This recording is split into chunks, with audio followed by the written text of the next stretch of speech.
What is up, ladies and gentlemen, boys and girls? Protocol Pegasus here, bringing it back to you guys in Remnant from the Ashes, and today we're taking a look at an all-new build known as the Heart of Iron Man. So sit back, relax, and enjoy. Alright, so the build's going to be as follows. You got the Spitfire as the first weapon with Flamethrower mod. You have the Beam Rifle with Iron Sentinel. You have the Hero Sword. Then from there you have Leto's Helmet. Then you have the Leto's armor piece. Then you have the Leto's, the Sentinel leggings. Excuse me. Then the Heart of Darkness. Then you have Spirit Stone and Soul Link Ring. Now, on to traits. Now, with traits, the three primary ones I think you should focus on are going to be as follows. First one is going to be Healing Effectiveness up to 100%. The second one is going to be Bark Skin for Armor Effectiveness. And the last but not least is going to be Concentration. Now, one of the things I do recommend is capitalizing on each and every trait within the course of the game because there is no cap limit and it just makes that much easier. Now, enough about that. Let's get into some action.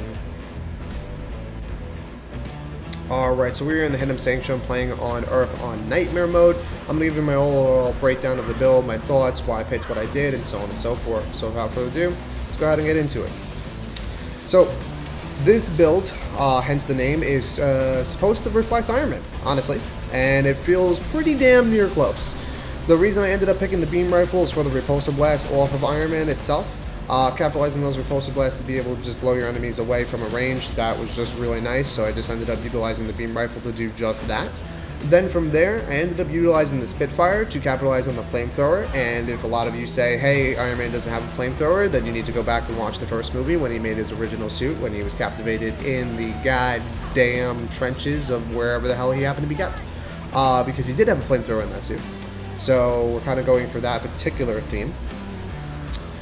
From there, that's why I ended up doing the Spitfire, and then I ended up doing the Sentinels, as you can go about seeing, where it ends up summoning these mini turrets just to get the initial firepower, to be able to capitalize on the initial firepower, and from there also utilize that firepower to heal me, because I'm using Soul Link Ring. And if you don't know already, Soul Link Ring is one of my favorite rings when dealing with any form of summon builds, because at the end of the day, any damage that summon does, I get 10% of the healing back, and because of the fact that the turrets do so much damage in such a short period of time, and there's two of them, I'm pretty much always at full health, as you can clearly see.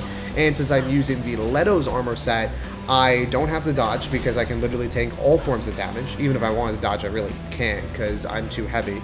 So I just end up belly flopping most of the time. But in that regard, I don't have to worry about dodging. As you can clearly see throughout the gameplay, I'm taking all forms of status effects. I'm taking bleed, I'm taking toxin, I'm taking burn damage in some cases, but it doesn't affect me because I literally just drop the Sentinels, and as long as the Sentinels are out, I'm full health pretty much all the time, and I don't have to worry about it.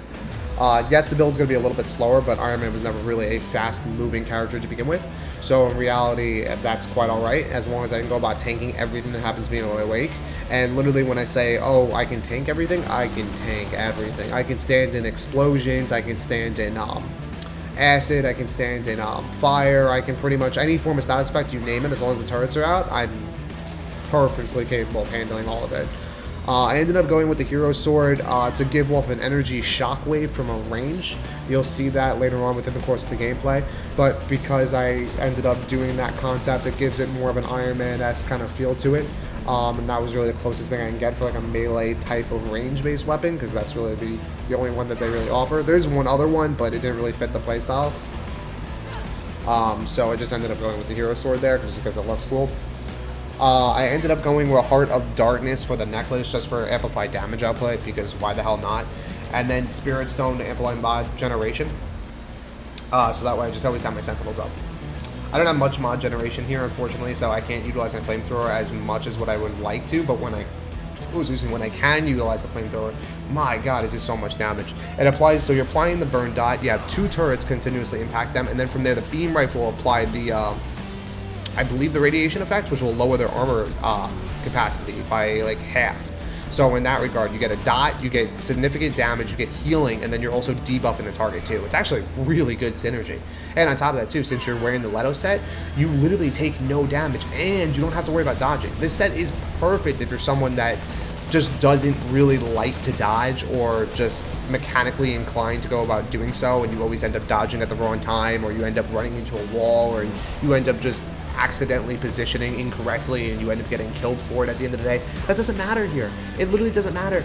Look at that. I got literally root rot placed on me from an explosion. I got root rot from the boss that ended up throwing it on me. I got single targeted shot from the boss from his arrows. And if you faced off against his arrows before, they literally have the ability to one shot. It did no damage to me. It did absolutely nothing. So I didn't have to worry about it. And then there's that energy blast of the sword.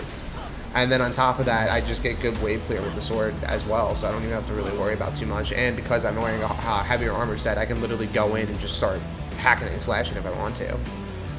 But at the end of the day, it's just so much fun. It's just one of those things where I just didn't have to worry about anything. It's a great build to just run on if you just want to complete that one mission you never completed, or if you just want to rerun the campaign at a higher level difficulty and you haven't been able to do it because you haven't been able to get a team together to go about completing it. This is the build for you. And you get to be Iron Man and essentially fight off demonic creatures throughout the course of, you know, the world to be able to captivate on, you know, Earth's survivability at the end of the day. We really don't know the whole concept and story to it, but when Remnant 2 comes out, I'm sure we'll get the full picture. But in reality, you know, you get to do whatever the hell you want. As you can see here, I'm fully bleeding. Do I care? No, I don't give a damn. I literally don't give a damn. And it's like, oh, but you're wearing a heavier set, you can barely move around. Who cares? Stack up on stims. Stack up on stims, get the speed boost from the stim, drop the sentinels whenever you happen to bunker down, utilize the flamethrower to burn down your targets. You don't have the flamethrower, that's fine. Shoot them up with your repulsor beam, your beam rifle, aka. And then from there, you know, if you want to get a little fancy, throw your hero sword into it to do another energy beam blast, and then from there, you're good to go. And then if anyone sneaks up on you, if anything explodes in your wake, if ads happen to overrun you, who cares? Who cares? You literally just deal with it one step at a time. It's easy. Does the build have the most AoE in the world? No. But in reality, are you ever going to die? No. So who cares? Right? It's as simple as that.